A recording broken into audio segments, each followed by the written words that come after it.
From pursuing a music career under an alter ego to firing the whole crew while filming a movie, here are 10 facts you probably never imagined about Bruce Willis.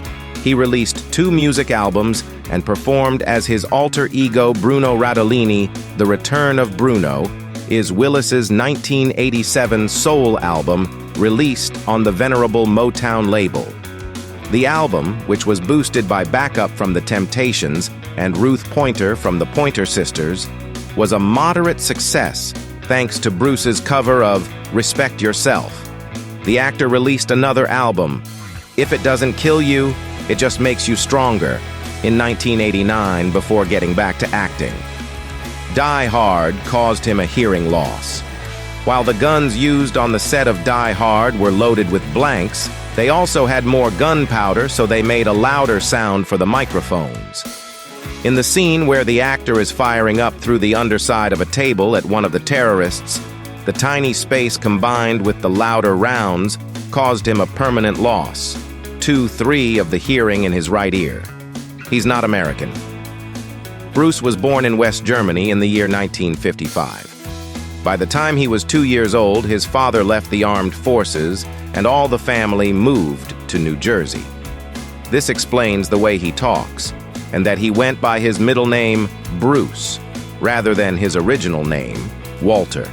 He dropped out of school. Willis felt he was not meant to be in the classroom, so he moved to New York City. He worked at dinners and tended bars while he was auditioning for some roles. This paid off, as one of his first roles was playing a bartender. The character that gained Bruce a little more popularity was David Addison in the television series Moonlighting. That was a role a lot of actors wanted, as it was a possibility to work with Sybil Shepherd. According to the FW, Willis showed up to audition in combat fatigues and a spiked-up hairstyle.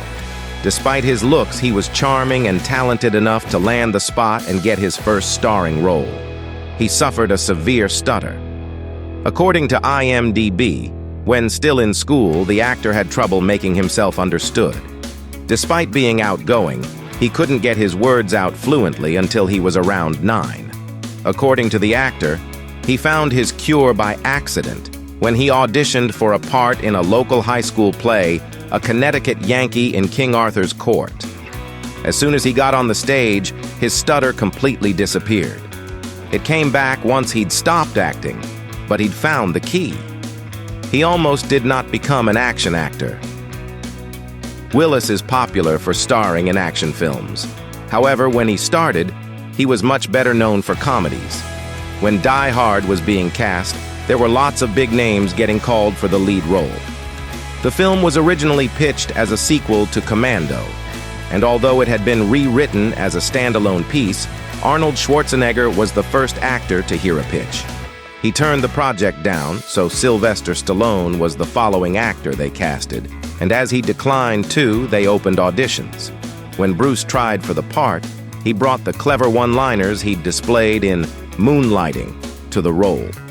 This resulted in a character that had all the looks and toughness of a traditional action lead, but with a particular charisma that made John McClane feel more real. He starred in his own video game. After the release of the film Armageddon, Bruce was offered the chance to appear in a video game called Apocalypse on the Sony PlayStation as the main character's sidekick. However, he ended up getting the leading role and a character modeled after him. He also provided its voice. He had his cartoon.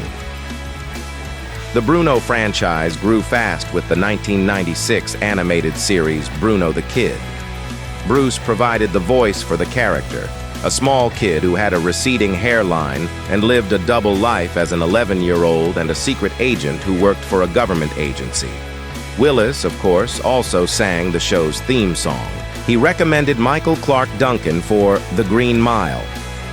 Bruce read a copy of the script for the film and thought Michael would be perfect to portray John Coffey, so he gave writer-director Frank Darabont a call and recommended him.